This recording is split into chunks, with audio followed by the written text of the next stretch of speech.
my name is Lauran Hollyfield. I am the lead service advisor here at Burlington RV. I'm going to show you how to winterize a Forest River Wildwood Platinum 178BH is the model number. We chose to do this unit because it is more of the basic style. Some people have other styles, but this is the most commonly used one.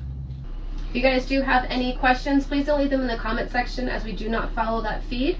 Just give us a call here at the service department at this number and we will gladly answer those questions for you.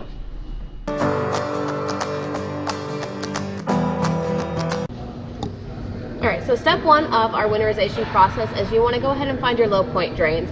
They are labeled. Sometimes it'll say low point drain right here. If you don't see a label, you always want to look for a blue and a red hose together. That is your indication that it is the low point drains. You want to go ahead and open those low point drains. You want to make sure you get both of them open.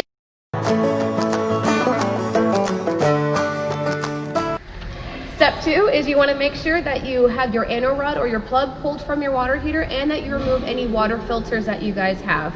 This unit specifically does not have any water filters, but if your unit does have a water filter, go ahead and make sure that you pull those. As you can see here, the anno rod is already pulled from the water heater. This is what we tell our customers to do after every trip. You just want to make sure that that anno rod is pulled out or plug, whichever one you have. If you do still have your plug or your anno rod in your unit, it will look as such. And then you just want to go ahead and very cautiously unscrew this. When you go to pull this out, you will have a lot of water gushing at you, so just be careful. We also would recommend pulling this relief valve up to help get some of the air out. It will also tell you if the water is still hot. That way you don't burn yourself. You can allow it to cool down before you try to pull the anno rod out. So step three is you're going to want to go ahead and hook up a regulator to a air compressor hose. You'll want to set it to 45 psi and no higher. You'll then want to hook up a hose where you can adapt the compressor to the end of it.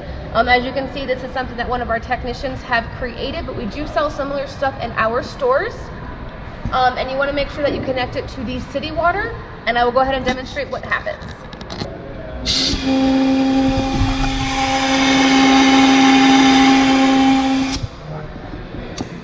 Okay, so now that you've gone ahead and blown out your air yourself with your air compressor, you want to go ahead and put those low point drain caps back on and then put your aneroid or your plug back in your water heater.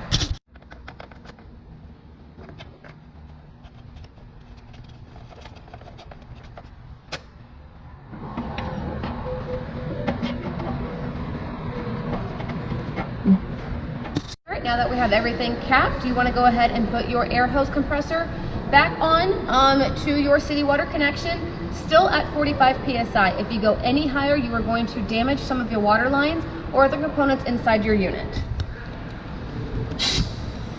All right, so then what you're going to want to do is you're going to want to come inside your unit and you're going to want to open up any faucets or anything that protrudes water.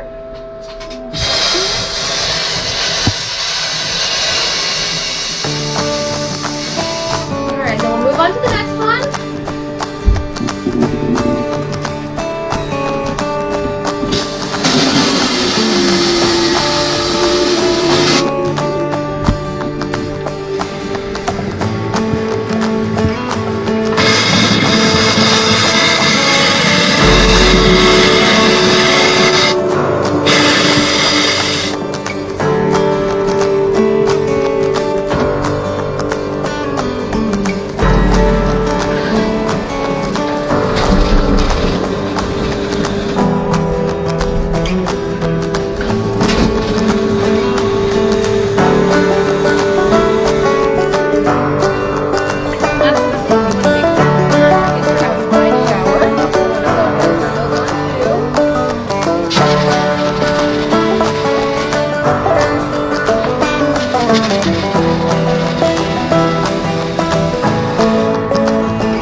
Alright, so step 4 is you want to go ahead and put your water heater in bypass mode.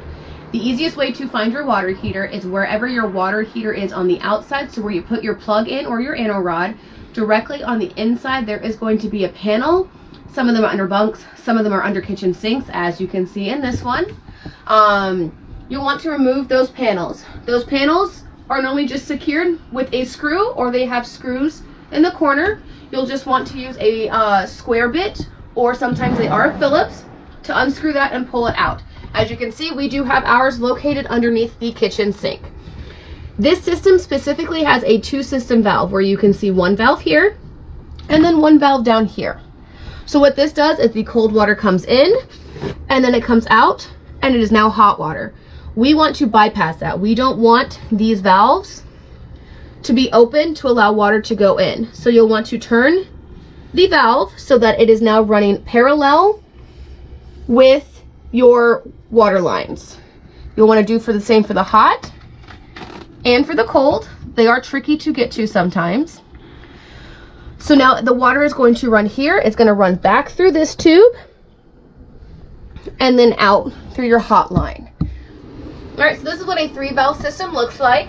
You have your water tank over on this end. So right now we are allowing the cold water to come into the tank and out. We have the center blocked off. In order to bypass it, for winterization, you want to turn these valves so that you are closing off those lines, and you want to open this center valve. So the water is going in, and if it comes here, it stops. It'll go right back down. And same concept here. It'll stop here and it will go out.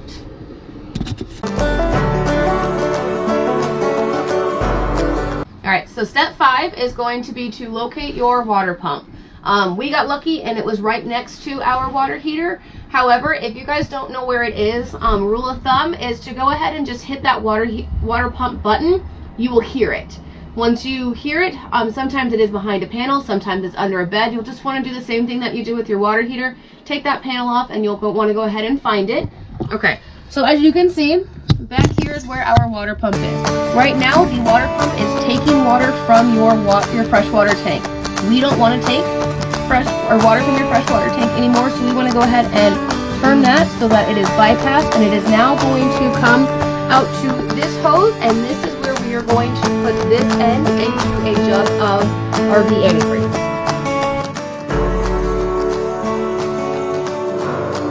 Alright, so step 6 is you want to go ahead and get RV antifreeze. As you can see, this is the brand that we use. I want to emphasize that you guys use RV antifreeze and not the antifreeze that goes into your vehicles. This stuff is meant to prevent things from freezing. It is specifically designed for the RVs. So then what you'll want to do is you'll want to go ahead and get your antifreeze open. This unit will take about 2 gallons of antifreeze. Depending on the size of your RV will depend on how much antifreeze you will use. You'll want to get that hose that we found, take the cap off, and then you'll just want to go ahead and feed it into the jug until it hits the bottom. You want to make sure that it goes all the way to the bottom so that when we go to winterize it and hit that pump button, it takes from all of it. Alright, so how I start off is I want to come out here to my low point drains and I want to remove one cap. I normally start with the cold line, so you want to go ahead and remove that cap before you want to turn your pump on. That way we can make sure that we're getting all of the antifreeze through the cold water first. Alright, I want to go ahead and turn my pump on now, and I want to make sure that it's going to come out of my cold side right now. Alright, so now that we know that we were seeing pink out of there, we want to go ahead and cap that line again.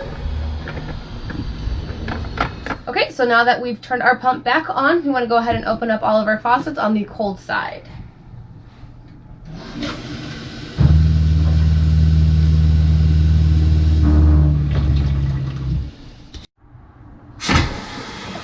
Alright, now that we see pink, we know that the antifreeze is through the line. We can go ahead and shut it off.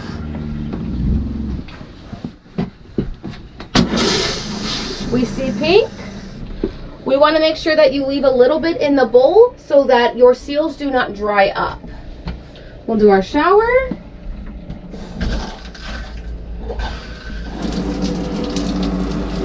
We see pink. And make sure you don't forget your outside shower.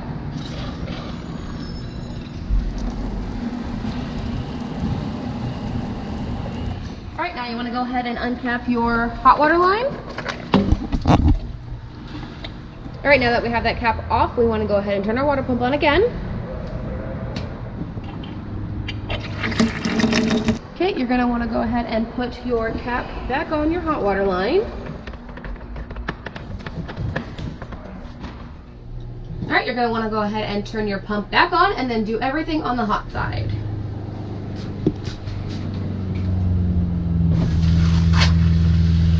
Steady stream of pink.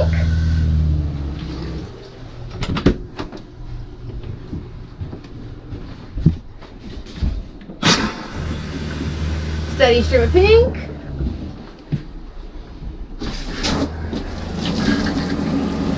Steady stream of pink. And again, do not forget your outside shower.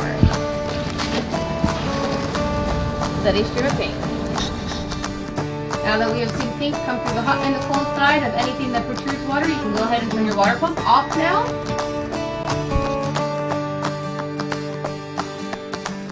All right, so step 7, you're going to want to go ahead and take the extra antifreeze that you have and dump them down your P-traps. Just a little down each one.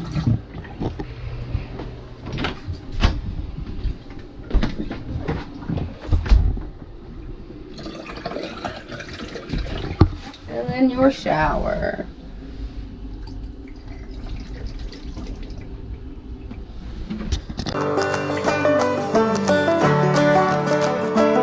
All right, so step 8 is for the people with an ice maker who have a washer and dryer hookup or washer and dryer and have a dishwasher.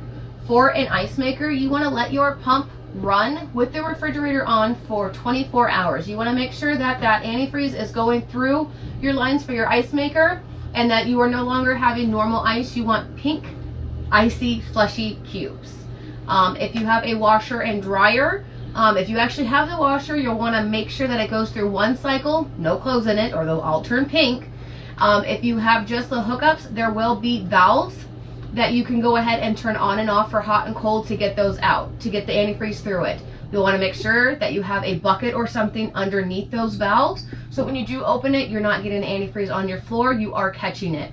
Same with the dishwasher. If you have a dishwasher, you'll want to make sure that you run it through one cycle, no dishes in there, to make sure that all those lines get that pink antifreeze through it.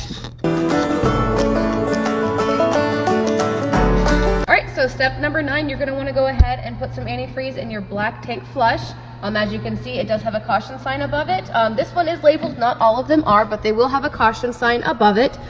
This is not plumbed to any of any fixtures that are connected to your city water. This is something that is all by itself, most commonly forgotten. You do not want to forget this. You want to go ahead and just use a hand pump for this one. This is what we have. You want to put a little bit of antifreeze in it and then just pump it on through.